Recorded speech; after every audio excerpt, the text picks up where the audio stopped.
අයිබෝවන් ස්කේඩර් systems learning video series එකේ දෙවෙනි වීඩියෝ. මොකද්ද මේ ස්කේඩර් සිස්ටම් එකක් කියලා කියන්නේ? ඔයා මේකේ පළවෙනි වීඩියෝ එකේදී දැක්කා PLC based control panel එකක් තිබුණා. ඒකේ තිබුණ PLC එක කනෙක්ට් වෙලා තිබුණා කම්පියුටර් එකක් එක්ක. එතකොට ඒකේ plant operator, machine operator කරන්නේ කම්පියුටර් ස්ක්‍රීන් එකේ එන්ටර් කරන කිසියම් ඉන්ෆර්මේෂන් ප්‍රමාණයක්. ඒ කියන්නේ ඒ ප්‍රොඩක්ෂන් එක කරන කස්ටමර් කවුද? එතකොට ඒක ක්වොන්ටිටි එක කොච්චරද? ටෝටල් ඕඩර් එක තියෙනවා නම් ඒක කොච්චරද? එතකොට ඒකේ මික්ස් ඩිසයින් එක මොකක්ද? මේ ඉන්ෆර්මේෂන් එන්ටර් කරලා රන් බටන් එක ක්ලික් කරපුවාම කම්පියුටර් එකේ ඉඳලා PLC එකට යනවා එයාගේ වැඩ ගන්න ඕන කරන සෙටින්ග්ස්. එතකොට PLC එක රන් වෙනවා අර කියපු සෙටින්ග්ස් වලට අනුව. මොකද PLC එකේ තමයි ඉන්පුට් අවුට්පුට් කනෙක්ට් වෙලා තියෙන්නේ. ඒත් PLC එක රන් වෙලා ප්‍රොඩක්ෂන් එක යනවා. ඉතින් මේ ප්‍රොඩක්ෂන් එක ඉවර වුණාම ඒ ප්‍රොඩක්ෂන් එක කරන්න ගිය ටයිම් එක. ඒකේ ඩවුන් ටයිම් එකක් තියෙනවා නම් කොච්චරද? කියන්නේ ප්‍රොඩක්ෂන් එක නතර වෙන ටයිම් එක කොච්චරද?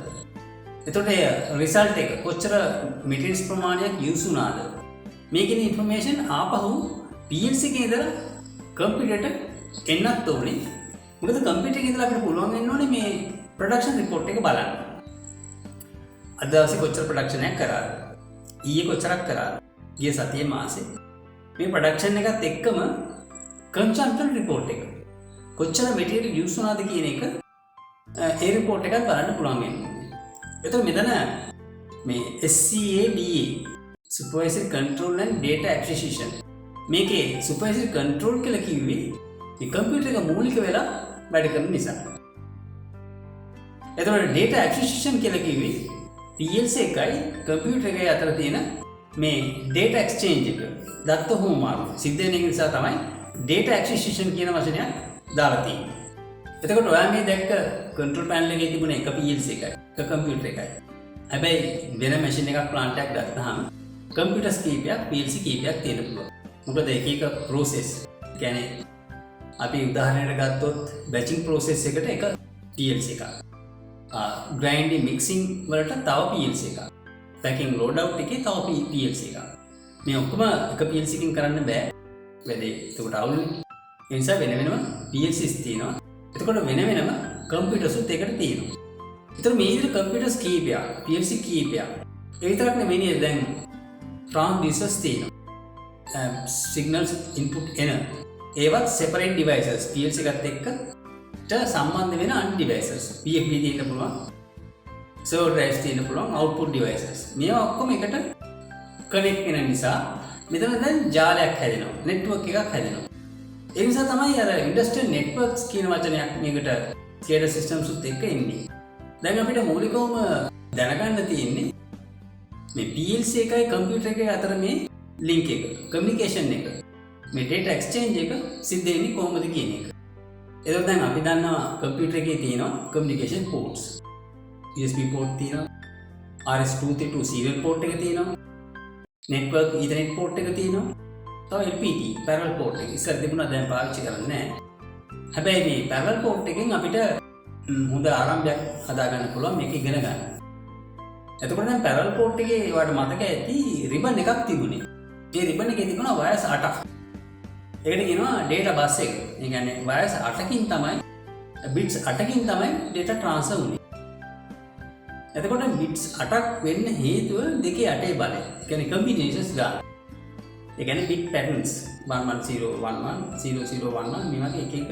එතකොට එක එක characters numbers මේ ඔක්කොම යන්නේ lines 8ක. දැන් අපි දන්නවා මේ computer keyboard එකේ ඕනම number එකක් value එකක් යවන්න පුළුවන් characters symbols සියලු දේ තියෙනවා. ඉතින් 100ක්වත් නැහැ.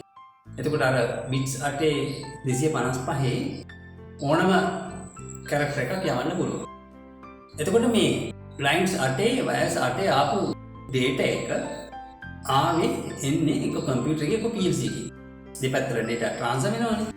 එතකොට මේ data එක එන්න හේතු වෙන්නේ මේ data එක තියෙන්නේ memory එකකද? මේ data එකක් තියෙනෝනේ memory. ඒකට location එකක් තියෙනවා. ඒ කියන්නේ ඒකට address එකක් තියෙනවා. නැත්නම් memory එකක් නැතුව නිකන් data එකක් එන විදිහක් නැහැ. එතකොට දැන් computer එකේ තියෙන memory එක address bus එකක් තියෙනවා data bus වගේ.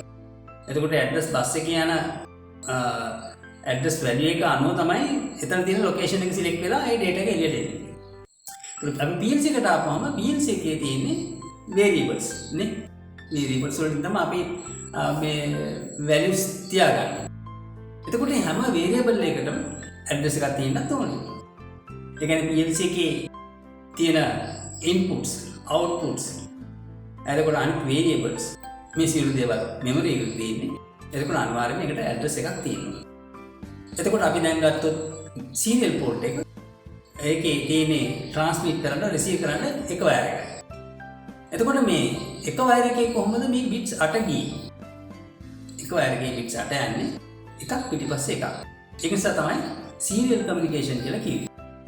එතකොට serial communication එකකදී transmit කරන කෙනයි receive කරන කෙනයි දෙන්නම එකම ස්පීඩ් එකක ඉන්න ඕනේ. නැත්නම් වෙනස් වෙනවා, වැරදිනවනේ. ඒ කියන්නේ කෙනෙක් high speed එකේ transmit කරලා කෙනෙක් slow speed එකක receive කරොත් වැරදිනවා, මිස් වෙනවා. ඒ නිසා දෙන්නම එකම ස්පීඩ් එකක ඉන්න ඕනේ. ඒකට තමයි කියේ baud rate කියලා. තප්පරයකට යන bits ගන්න. එතකොට ඒ විතරක් මදිනේ. මේක හරියටම data transfer වෙන්න නම් මේකේ දෙකම එකම baud rate එකක ඉන්නත් ඕනේ. හැබැයි ඒ වගේම transmit කරන කෙනා transmit කරන්න යන්නේ කියන එක receive කරන කෙනා දැනගන්න ඕනේ මේ වෙලාවේදී. එහෙම වුණොත් තමයි යාට බලන්න පුළුවන් හරියටම මෙයා එවන්නේ එක මෙයාට detect කරගන්න පුළුවන් වෙන්නේ. එතකොට දැන් serial communication එකකදී data transmit වෙන්නේ transmitter එකේ ඉඳලා receiver එකට. ඒ කියන්නේ මෙතන කිව්වේ point to point communication. 232 serial communication එකේ බෑ කීප දෙනෙක් එක්ක network වෙන්න. එතකොට මෙතන serial communication එකකදී අපි එකක් පිටිපස්සේ එකක් bits යන්නේ. එතකොට කිසියම් අවස්ථාවකදී මේ transmit කරන receive කරන line එකක bit එකක් මාන වෙනකොට එතන අපි voltage එක බැලුවොත් එතන 12 volts වලට යනවා. එතන තියෙන bit එක 0 වෙනකොට එතන voltage එක ground එකට සාපේක්ෂව negative 12 volts වලට යනවා. එතකොට මේක තමයි 232 standard එක. මේක සිද්ධ වෙන්නේ USART කියලා තියෙනවා IC එකක්. ඒ IC එකකින් තමයි මේ වැඩේ වෙන්නේ. මේක තව ටිකක් තේරුම් ගත්තොත් දැන් අපි device එකක් ඇතුළට ගිහිල්ලා කිසියම් components දෙකක් අතර data transmit වෙන්න තියෙනවා නම් පළවෙනි IC එකේ දෙවෙනි IC එකක් තියෙනවා. පළවෙනි එකේ output pin එක දෙවෙනි IC එකේ input pin එකට connect වෙලා මෙයාගෙන් data transmit වෙනවා නම් 1 එකක් කෙනෙකුට receive කරන්න කෙනා දැනගන්නවා 1 ආවි කියලා. 0 වෙනකොට 0 බව detect කරගන්න කිසිම ප්‍රශ්නයක් නැහැ. ඒතර ප්‍රශ්නේ තියෙන්නේ මේ device එකෙන් එළියට එනකොට. ඒ කියන්නේ computer එකෙන් එළියට එනකොට, PLC එකේ port එකෙන් එළියට එනකොට. එතකොට තමයි cable resistance එක බලපාන්නේ, electromagnetic noise බලපාන්නේ. ඒවට විසඳුමක් හැටියට තමයි මේ USART IC එකේ මේ වැඩේ කරන්නේ. 1 යනකොට plus 12 වලට ගන්නවා, 0 යනකොට minus 12 වලට ගන්නවා. එතකොට serial communication එකකදී ගොඩක් දුරට transmit කරන්න බෑ. ඒ වගේම කීප දෙනෙක්ට එකට කනෙක්ට් වෙන්න විදිහක් නැහැ. ඒතර මේකට විසඳුමක් තමයි RS485 ආවේ. එතකොට RS485 වල තියෙනවා MAX 485 කියලා IC එකක්. ඒ IC එකෙන් පුළුවන් අර serial RS232 signal එක RS485 වලට කන්වර්ට් කරන්න. එතකොට 485 IC එකෙන් එහෙම කන්වර්ට් වුණාම wires දෙකක් තියෙන්නේ 485A 485B කියලා. ඒක ගොඩක් දුරට යන්න පුළුවන්. ඒ වගේම කීප දෙනෙක් එකට කනෙක්ට් වෙන්න පුළුවන්. දැන් එතකොට අපි හිතුවොත් devices පහක් තියෙනවා. එතකොට මේ පහම RS485 වලින් කනෙක්ට් වෙලා තියෙනවා. පළවෙනි එක්කෙනා transmit කරනකොට ඉතුරු 4 දෙනාම receive කරන්න පුළුවන්. ඒ වගේම දෙවෙනි කෙනා transmit කරනකොට අනිත් අය receive කරන්න පුළුවන්. දැන් එතකොට මෙතන මේ data exchange එකට කිසියම් method එකක් තියෙන අවශ්‍ය වෙනවා. එතකොට එක එක PLC manufacturersලා මේ data exchange එකට මේක වෙන්න එයාටම ආවේනික වුණ ක්‍රම එයා යොදාගෙන තියෙනවා. ඔය අහලා ඇති Modbus, Profibus, CAN bus කියලා කීපයක් තියෙනවා.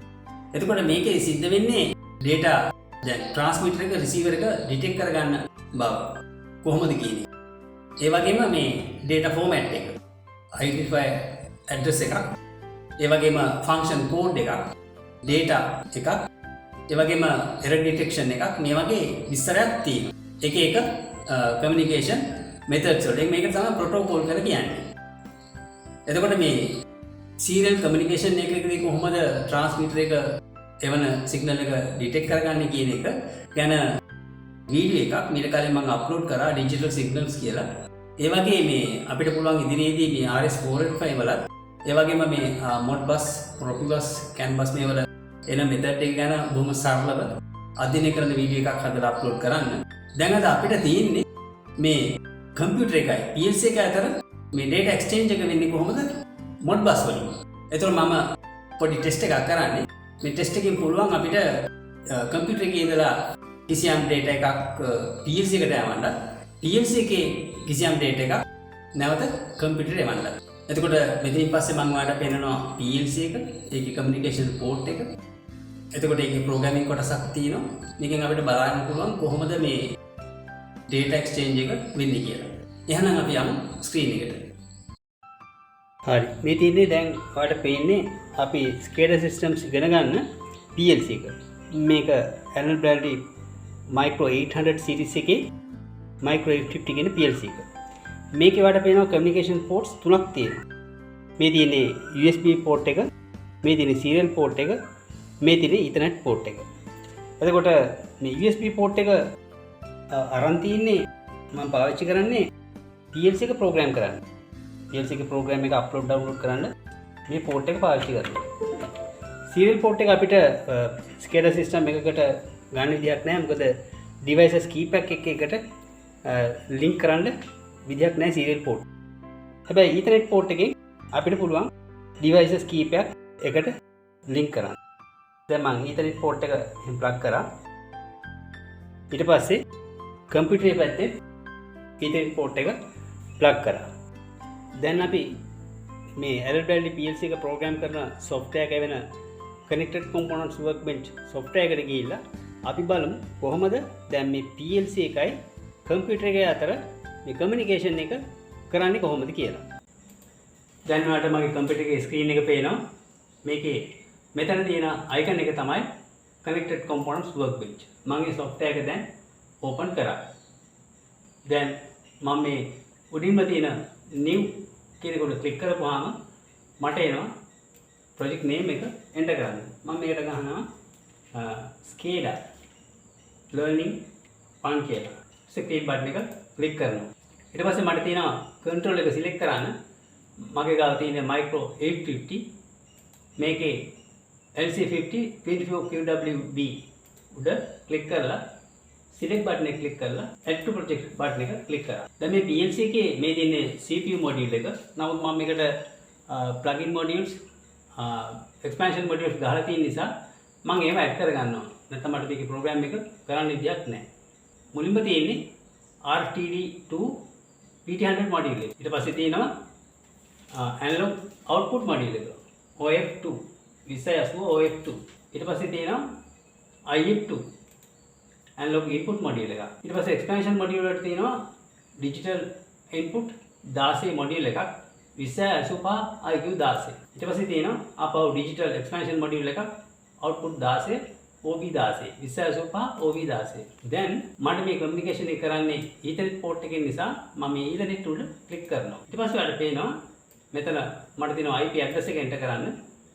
මගේ PLC එකේ IP address එක 192 168 8 120.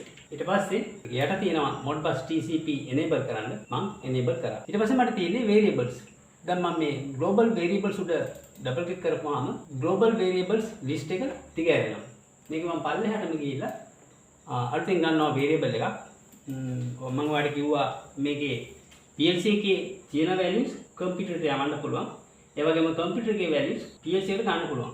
ඒ නිසා මට variables අවශ්‍ය වෙනවා. ඉතින් මට variables කීපයක් අවශ්‍ය නිසා type කරනවා values data type එක ඕන එකක් ගන්න පුළුවන්. integer, double integer, real මම මුලින්ම ගන්නවා integer. එතකොට මෙතන තියෙන්නේ default තියෙන්නේ data type එක boolean. මම ඒක integer වලට වෙනස් කරලා මට කීපයක් ඕන නිසා variables කීපයක් ඕන නිසා මම දිගටම type කරන් යන්න වෙලා යන නිසා මම මේක variable array එකක් හැටියට හදා ගන්නවා. ඒකට bracket එක ගහලා එක ගහලා dot දෙකක් තියලා මට අවශ්‍ය නම් input ඕන ප්‍රමාණයක් 40 නම් 40 ප්‍රමාණය ගහලා square bracket එකේ අවසන් කරනවා. දැන් values කියන එකේ values integer කියන variable එකකින් 40ක් variables 40ක් හැදිලා තියෙන array එකක්. ඒ වගේම මට වල තවත් variables ගන්න පුළුවන්. මම මෙතන තවත් values ගන්නවා. අනිත් එක real.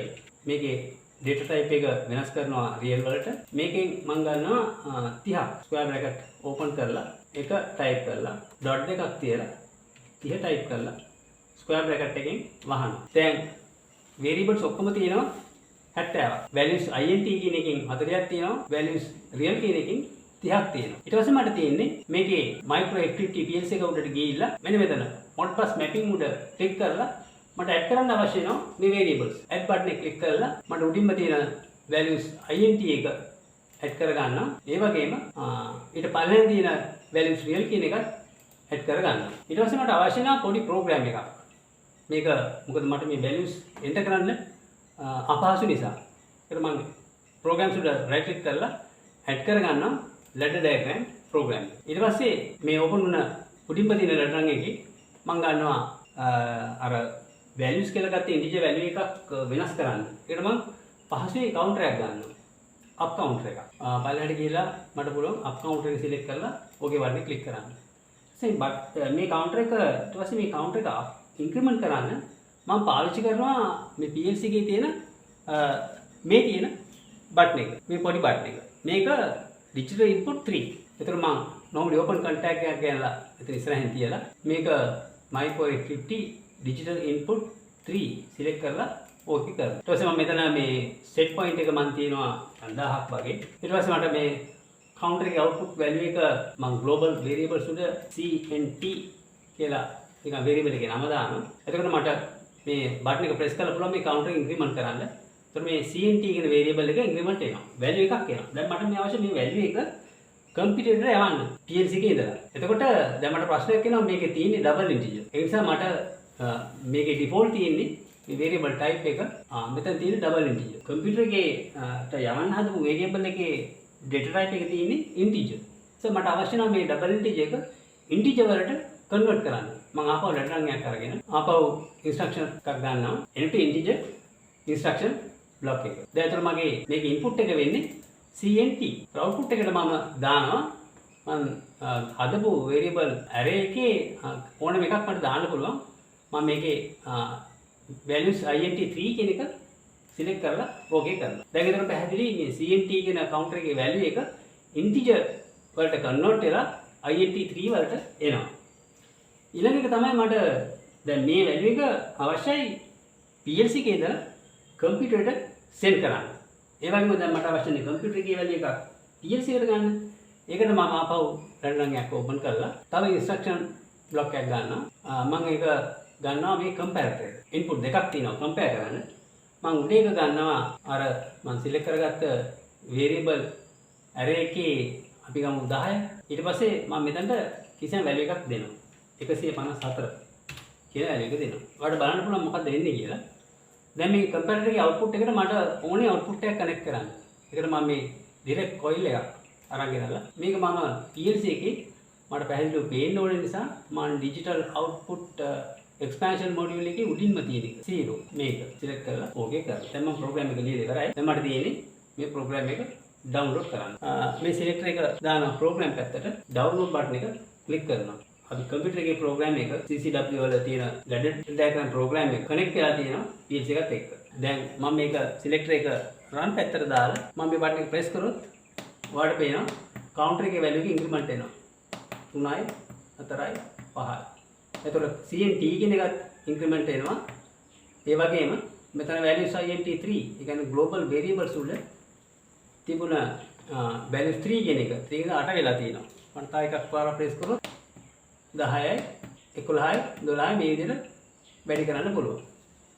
දැන් මට මේක computer එකේ site එකේ ඉඳලා බලන්න මම ගාව තියෙනවා modbus simulator software එකක්. මම ඒක open කරා. මේකෙන් පුළුවන් අපිට PLC එකේ සෙට් කරන වැලියු එක කම්පියුටර් එකකින් බලන්න. ඒ වගේම කම්පියුටර් එකේ ඉඳලා වැලියු එකක් PLC එකට සෙන්ඩ් කරන්න. ඉස්සෙල්ලාම මම කනෙක්ට් වෙන්න ඕනේ PLC එකත් එක්ක. ඕකේ බටන් එක ක්ලික් කරා. දැන් PLC එකත් එක්ක කනෙක්ට් වෙලා තියෙන්නේ. එතකොට දැන් මට අවශ්‍යයි වැලියුස් බලන්න. ඒ නිසා මම හෝල්ඩින් රෙජිස්ටර් සිලෙක්ට් කරනවා. දැන් PLC එකේ පේනවා මේ Modbus mapping වල Modbus address. පළවෙනි ලොකේෂන් එකේ ඉඳලා 40 වෙනිකන් තමයි integer variables තියෙන්නේ. දැන් global variables උඩ වඩ පේනවා අපි හදපු variable array. මේ තියෙන්නේ මේකේ උඩින් තුන්වෙනි ලොකේෂන් එකේ int 3 වල 25ක් පෙන්නනවා. ඒ කියන්නේ counter එකේ value එක. දැන් මම කම්පියුටර් එකේ මේ holding register ඒ තුන්වෙනි ලොකේෂන් එකේ වඩ පේනවා 25 තියෙනවා.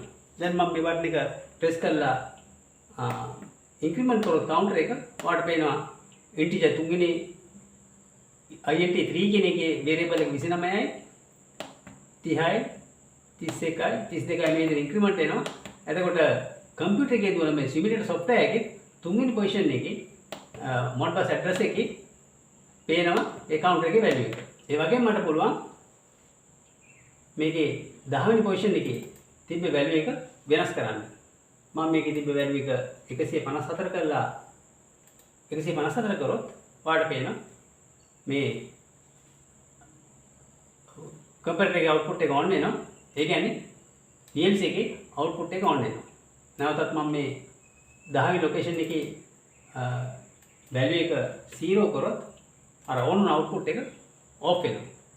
එතකොට දැන් ඔයාලට පැහැදිලි අපිට පුළුවන් PLC එකේ ඉන්න වැලියු එකක් කවුන්ටර් වැලියු එකක් වගේ වෙන වේරියබල් එකක් එතන වෙන ප්‍රෙෂර් එකක් ටෙම්පරේචර් එකක් weight එකක් ඕනම වැලියු එකක් කම්පියුටරට යවන්නත් ඒ වගේම කම්පියුටර් එකේ වැලියු එකක් PLC එකට යවන්නත් අපි ඊළඟ වීඩියෝ එකේදී බලමු කොහොමද මේක අපිට අවශ්‍ය කරන software එකකින් ඒ කියන්නේ SCADA system එකක් හදන්න පුළුවන් එකක් SCADA software එකක් පාවිච්චි කරලා එහෙම නැත්නම් අපිට පුළුවන් වියදම් අඩුවෙන් අපිටම software එකක් හදා ගන්න අපිට පුළුවන් ඊළඟ වීඩියෝ එකේදී බලමු මේ වගේ ඉන්ටර්ෆේස් එකක් ඔයාලට මේ පේන මැෂින් ප්ලාන්ට් වල තියෙන ඉන්ටර්ෆේස් එකක් හදන්නේ කොහොමද කියලා එහෙමනම් මේ වීඩියෝ එක SCADA systems ඉගෙන ගන්න ආසයට share කරන්න ඒ වගේම channel එක subscribe කරන්න අපි ඊළඟ වීඩියෝ එකේදී හමු වෙමු